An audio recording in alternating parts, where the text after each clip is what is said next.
ॐ नमः सिद्धिभ्यः।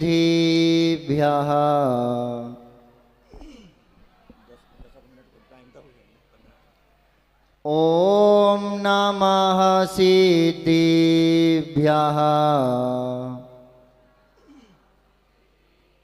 ॐ नमः सिद्धिभ्यः।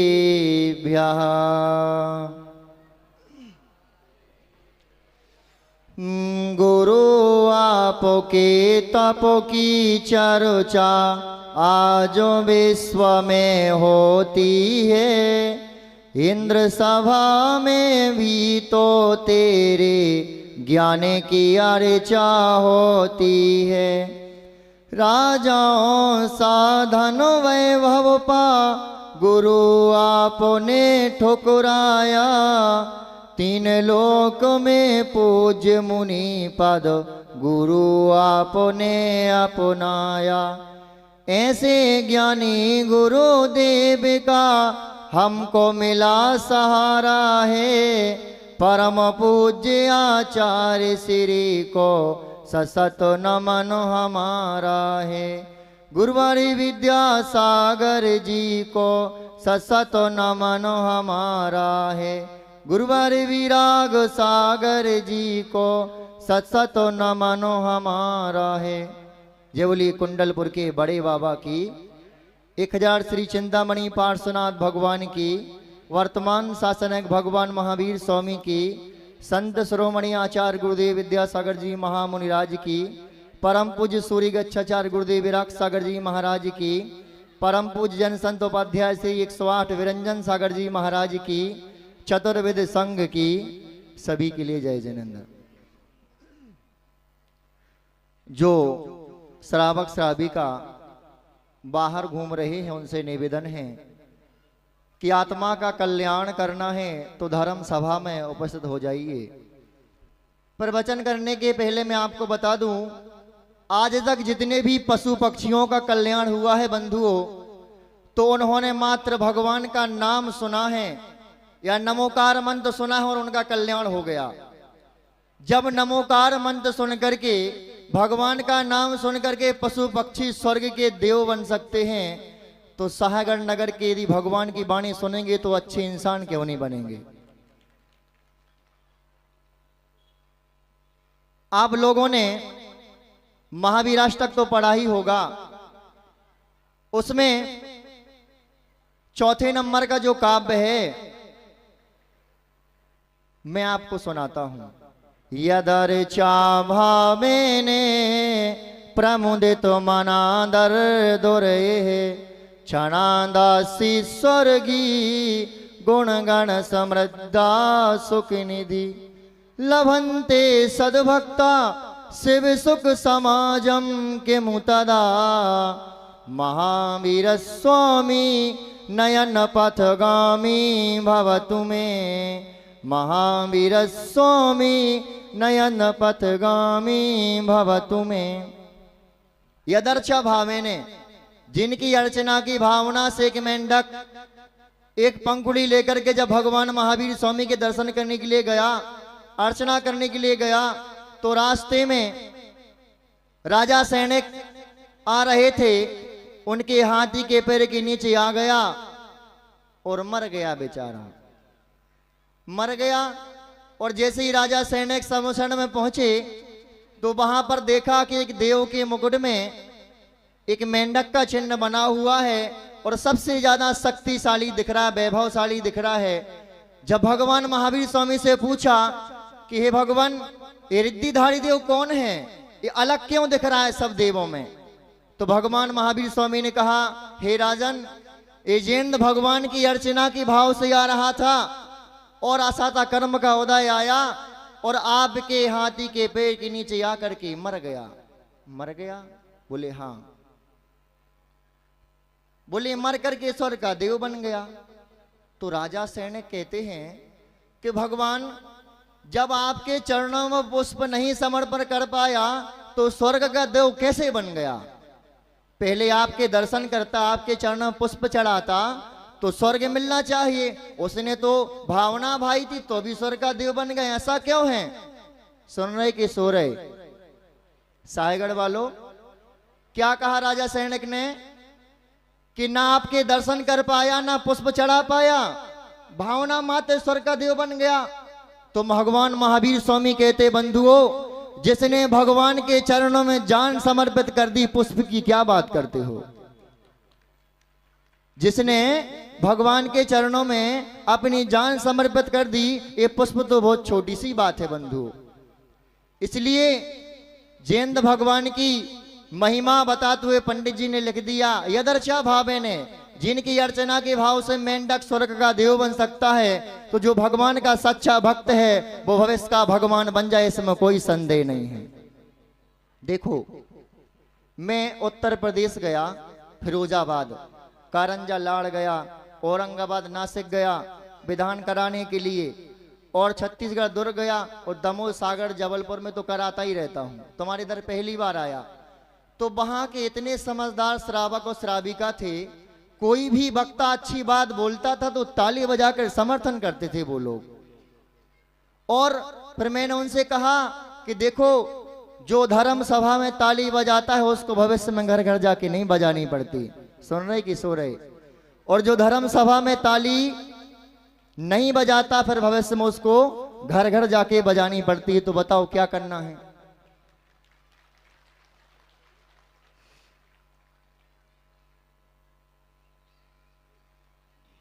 नारायण श्री कृष्ण से रुक्मणी ने कहा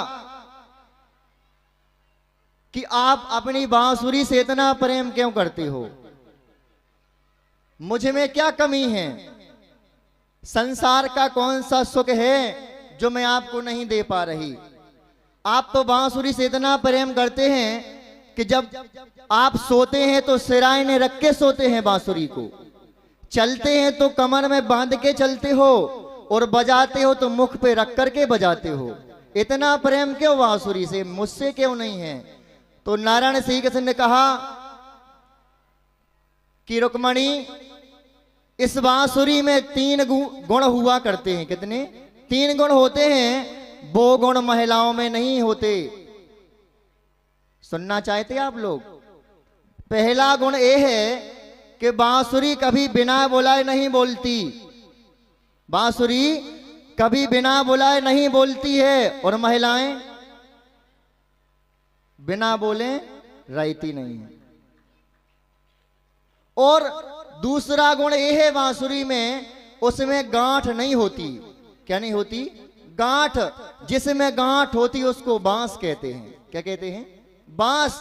और बांस अर्थी के सजाने के काम आता है। किसके?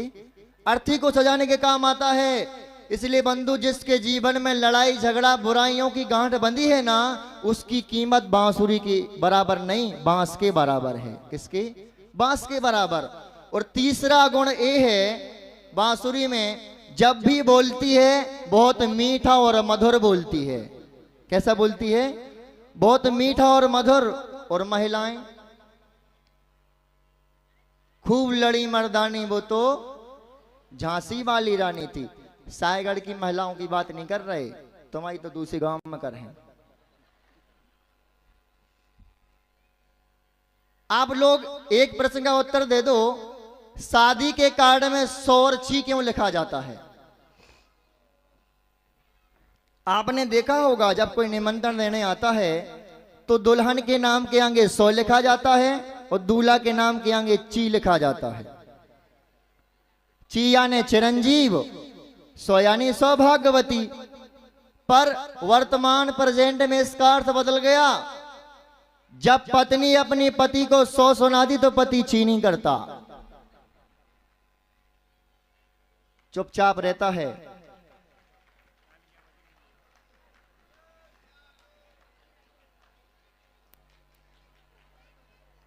बंधुओं,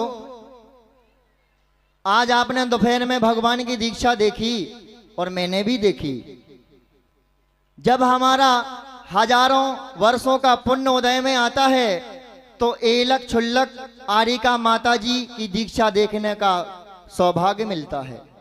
जब लाखों वर्षों का पुण्य उदय में आता है तो मुनि महाराज, आचार्य, उपाध्याय, साधु की दीक्षा देखने का सौभाग्य मिलता है। और जब करोड़ों करोड़ों जन्म का पुण्योदय में आता है, जब तीर्थंकर आदिनाथ भगवान की दीक्षा देखने का सौभाग्य मिलता है। और जब मैं दीक्षा देख रहा था, बोली लग रही थी पिच्छिका की, और सौभाग्य समझो कि वो पिच्छी मैंने ही हाथ में ले ली पहले से। तो अब मन कर रहा था, अब कितने की बोली जाए, पिच्छी छोड़ेंगे नहीं। पंडित जी ने, हमारे जो प्रतिष्ठाचार्य जी, उनने बोली लगाना शुरू की। 51 से शुरू, 25, 50, 75, हमने कहा 85। अब इसके आगे कोई नहीं बोल रहा। हम भगवान से कह रहे 1 लाख से ज्यादा न जाए, 1 लाख तक तो हम ले लेंगे। और मैंने भगवान के सामने भावना भाई कि भगवान आपके दर्शन करने का, आपकी पूजन करने का और आराधना करने का, और आपकी दीक्षा देखने का, और आपकी जो हमने पिच्छी आपको दी है और कल मुझे मिलेगी, इसका कोई मुझे फल मिल जाए तो भविष्य में मैं मुनि बन जाऊं और मुझे भी नई पिच्छी मिल जाए, और कुछ नहीं चाहिए। क्योंकि आचार्य कुंद कुंद स्वामी ने लिखा है कि जिन मुद्रा और मुनि मुद्रा के बिना कभी कल्याण नहीं होगा। नबी सज्जंती वत्त धरो जिन सासने होई तथो, नग्गो ही मोक्ष मग्गो शेषया मग्या सब्बे। नबी सज्जंती, जैन शासन में वस्त्रधारी को कभी सिद्धि नहीं हो सकती, वो तीर्थंकर का जीव क्यों ना हो। उसे पहले मुनि बनना ही पड़ेगा, तब जाके वो भगवान बनेगा। हम लोग 10 लक्षण पर्व की पूजन में पढ़ते हैं, और अभी माघ माह के 10 लक्षण चल ही रहे हैं। उसमें कहते हैं, जिस बिना नहीं जिन राज सीजे, तू रुलियो जग कीच में, एक घड़ी मत बिसरो करो नित आओ जग मुख बीच में। सिंह के मुंह में गया हुआ मृग मारीच, और सर्प के मुंह में गया हुआ मेंढक कभी जीवित बचा है? नहीं बचा बंधुओं। ऐसे इस पंचम काल रूपे ने, रूपी सर्प ने और सिंह ने हमारे जीवन को, किसी का 50 वर्ष, किसी का 60, किसी का 70 गुण, किसी का 80 वर्ष खा गए, लील गए। और पता है, लोगों से कहते हैं कि इतना अच्छा पंचगणक चल रहा है। मैं तो अपने जीवन में दूसरी बार आया सायगढ़। अभी 15 दिन पहले आए थे, तो स्टैंड वाले मंदिर में गुरुजी की स्वास्थ्य लगी, तो मैंने भक्तांबर कराया था, प्रवचन किया था। लोगों ने कहा, भैया जी पंचगढ़ में जरूर आना और तंबूरा जरूर सुनाना। क्या सुनाना? हाँ, मैंने कहा ठीक है, आएंगे, जरूर आएंगे। क्योंकि जहां इतने भक्त हो और इतने अच्छे धर्मात्मा जीव, कि आपने पहले चतुर्मास में बिरंजन सागर जी की इतनी भक्ति की कि ऐसा पंचगणक प्रतिष्ठा महोत्सव मनाने का सौभाग्य मिला। और उससे बड़ा सौभाग्य कि उनके गुरु कहते हैं, कभी हम अपने गुरुओं को याद करते हैं तो हम भाग्यशाली होते हैं। कैसे होते हैं? भाग्यशाली। और गुरु हमको याद करें तो हम सौभाग्यशाली हैं। और आचार्य विराग सागर जैसे गुरु विराग उदय से चल करके शाहगढ़ में आया तो हम महाभाग्यशाली हैं। कैसे हैं? महाभाग्यशाली। बंधुओं, आप लोगों ने कैथा तो देखा होगा। कैथा समझते आप लोग? कबीड बोलते जिसको। उसकी एक क्वालिटी है, यदि वो हाथी को खिला दिया जाए तो ना कहीं से टूटेगा, ना फूटेगा, ना चटकेगा, उसके अंदर का दल गायब हो जाएगा। सुन रहे कि सो रहे? अब पीछे की महिलाएं कह रही हैं ऐसा कैसे हो सकत। तो हमने कि एक काम करो, अपने तो जन्म कल्याण में हाथी आओ, तो वो को बुलाओ दोबारा, अपने अपने नाम के वो कैथा खिला दो, और 2-4 घंटा के पछाने लगे रहो। और जब वो अपने मल द्वार से वो कैथा निकाले तो उठा के देख लियो, ना टूटे, ना फूटे, ना चटके, वो दल गायब हो जाएगा। आश्चर्य की बात है कि नहीं? और दूसरी बात, नारियल तो देखा होगा जिसका हम पानी पीते गर्मी में। अब गर्मी लग गई, नारियल पानी सब लोग पीने लगे होंगे। तो कर्नाटक साइड 20-20, 25 फीट के नारियल के पेड़ हुआ करते हैं। उसमें 250, 300 नारियल लगे रहते हैं। उसमें 2-2, 3-3 लीटर पानी रहता है। वो पानी कहां से पहुंच जाता नारियल के अंदर? जमीन में पानी नहीं है, पानी की कमी है। लोग 10-15 किलोमीटर दूर जाकर के पानी भरने जाते हैं। तो वो नारियल के अंदर पानी कैसे चला गया? ये भी आश्चर्य की बात है। ये बात हमारे आचार्य गुरुदेव विद्यासागर जी महाराज के प्रथम शिष्य निर्यापक मुनि समय सागर जी ने सुनाई थी पंचकल्याणक में। हमारा वहां सुनने का सौभाग्य था और आज तुम्हारा सुनने का सौभाग्य है। उन्होंने एग्जाम्पल दिया, उदाहरण दिया, जो लोग जैन कुल में जन्म लेकर के भगवान के दर्शन नहीं करते, भगवान का अभिषेक और शांति धारा नहीं करते, ऐसे पंचगणक में ना स्वयं महापात्र बनते हैं, ना इंद्राणी स्वयं बनते, ना दूसरों को बनने देते हैं, ना स्वयं बोली लेते, ना दूसरे को लेने देते हैं। पानी अनछना पीते, रात्रि में भोजन करते हैं और बाजार में जाकर के होटलों में भोजन करते हैं। अन्याय अनीति से धन संपत्ति को कमाते हैं, मंदिरों में आकर के लड़ाई झगड़ा करते हैं। उनके घरों से सुख शांति और धन संपत्ति कैसे गायब हो जाती है, जैसे कैथा के अंदर से दल गायब हो जाता है। सुन रहे हैं आप लोग। और दूसरी बात, जो जैन कुल में जन्म लेकर के भगवान के प्रतिदिन दर्शन करते हैं, पानी छान करके पीते, रात्रि भोजन नहीं करते, और ऐसे महान पंचगणक में माता पिता सौधर्मेंद्र आदि बनकर के और सामान्य इंद्राणी बनकर के दान देते हैं, महापात्र बनते हैं और मंदिरों में आकर के लड़ाई झगड़ा नहीं करते, दूसरों को सराहना देते हैं कि हे भव्य जीवो, मैं तो रोज भगवान के दर्शन करता हूं, अभिषेक शांतिधारा करता हूं, पूजा विधान करता हूं, आप भी आओ, आप भी करो। और जो दूसरों की प्रशंसा करते हैं, उनके घरों में सुख शांति और धन संपत्ति कैसे आ जाती है, जैसे नारियल के अंदर पानी आ जाता है। ये है धर्म की महिमा बंधुओं। कहते हैं, और इसके पहले मैं अपने जीवन में 10 या 12 पंचकर्म में गया। बहुत सारे हमें प्रतिष्ठाचार्य मिले, बहुत सारे पंडित जी मिले, पर जितना वात्सल्य, जितना प्रेम हमारे मनोज शास्त्री जी प्रतिष्ठाचार्य जी का मिला, इतना किसी का नहीं मिला। मैं तो मात्र एक दिन के लिए आया था। कितने दिन के लिए? एक दिन के लिए आया था। मैं एक दिन आऊंगा, दर्शन करूंगा, तमूरा सुना के चला जाऊंगा। पर देखा ये पंचम काल का चमत्कार कि यहाँ पर प्रतिष्ठाचार्य भी बैठे हैं, विधानाचार्य भी बैठे हैं। और सौभाग्य मानना चाहिए कि जिस मंच पे यदि साधु संत और त्यागी वृत्ति एक साथ बैठ जाए तो ये पंचम काल का सबसे बड़ा चमत्कार है बंधुओं। और ऐसे ही वात्सल्य प्रेम आगे मिलता रहेगा तो हम आते रहेंगे बंधुओं। जिन धर्म की प्रभावना किसी की निंदा करने से, बुराई करने से नहीं होती। हमारे आचार्य गुरुदेव ने एक हाई को लिखा है कि आपको किसी की रकील को छोटी करना है और अपनी रकील को बढ़ाना है, और सामने वाले की मिटना नहीं चाहिए। सामने वाले की रकील बड़ी और हमारी छोटी है, उसको बिना मिटाए छोटी करना तो क्या करना पड़ेगा पंडित जी? अपनी बड़ी कर लो, सामने वाले की अपने आप छोटी हो जाएगी। इसलिए हमारे पंडित जी दूसरों की निंदा बुराई नहीं करते, अपमान नहीं करते। छोटे छोटे ब्रह्मचारियों को, छोटे छोटे विधानाचार्यों को नीचे से उठा करके ऊपर बिठा देते, एक कला है पंडित जी के अंदर। और बंधुओं, हमारे श्रेयान शास्त्री जी सागर से आए हैं। इनके साथ भी मैंने नोहटा गांव में एक सिद्ध चक्र विधान कराया था।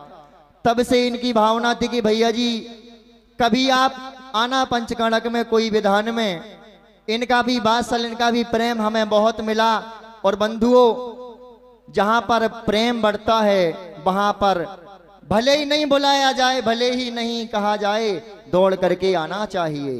क्योंकि ये समोसरण किसी एक व्यक्ति का नहीं है। अरे जिस समोसरण में सिंह और गाय एक संग पानी पीते हैं, नेवला और सर्व जन्मजात बेरी भगवान की वाणी सुना करते हैं, ऐसे पंचकल्याणक मनाने का सौभाग्य बहुत महान पुण्यशाली जीवों को मिलता है बंधुओं। मैं मात्र हमारे गृहस्थ अवस्था के मुनि क्रांतिकारी राष्ट्र संत तरुण सागर जी की कुछ एक कविता सुनाना चाहता हूं। मात्र 2 मिनट का समय लूंगा। उन्होंने कहा, इन पंचम काल के लोगों को प्रेम की भाषा समझ में नहीं आती। जब मैं धीरे धीरे बोलता था तो लोग कहते तरुण सागर लोरी सुना रहे हैं। महावीर ने कहा, इनके लिए सिंह की दहाड़ चाहिए। किसकी? सिंह की दहाड़। उन्होंने कहा था इस वर्तमान जनरेशन वालों को शास्त्र की भाषा समझ में नहीं आती, ये तो जिस संस्कृति में जी रहे हैं उस भाषा में समझाओ इनके लिए। उन्होंने कविता लिखी कि जैन मुनि की महिमा क्या होती है, उनकी त्याग की, तपस्या की, चारित्र की क्या महिमा होती है। मैं मात्र 2 पंक्ति सुना कर की वाणी को विराम देता हूं। अच्छी बात लगे तो ताली जरूर बजाना। जिसके सिर पर छाता नहीं, परिवार से नाता नहीं, और बैंक में खाता नहीं, और बिना बुलाए जाता नहीं, उसे कहते हैं जैन मुनि। जिसके सिर पर छाता नहीं, बैंक में खाता नहीं, परिवार से नाता नहीं, और बिना बुलाए जाता नहीं, जिसके संग बीबी नहीं, जिसके संग टीवी नहीं, और अमीरी और गरीबी नहीं, और नाश्ते में जलेबी नहीं, उसे कहते हैं जैन मुनि। और दुनिया का डर नहीं, दुनिया का असर नहीं, और जिससे अच्छा कोई सुपर नहीं, उसे कहते हैं जैन मुनि। बंधुओं, ये हमारे जैन धर्म की सबसे बड़ी कोई निधि है तो हमारे दिगंबर मुद्राधारी साधु संत हैं। जिस दिन ये साधु संत दुनिया में नहीं रहेंगे बंधुओं, ये संसार जल करके खाक हो जाएगा। हीरा मोती सोना चांदी को निधि नहीं समझना, ये तो कंकर पत्थर हैं। आज हमारे पास, कल दूसरे के पास चले जाएंगे। सबसे बड़ी हमारी जैनों की धरोहर है तो हमारे साधु संत और त्यागी वृत्ति हैं। इनका बहुमान सम्मान कब तक करते रहना? लोग कहते हैं भगवान की दर्शन, भगवान की पूजा आराधना विधान कब तक करते रहें? हमने की लगे रहा मुन्ना लाल कब तक, मोक्ष न मिले जब तक। जय बोले भगवान महावीर स्वामी की।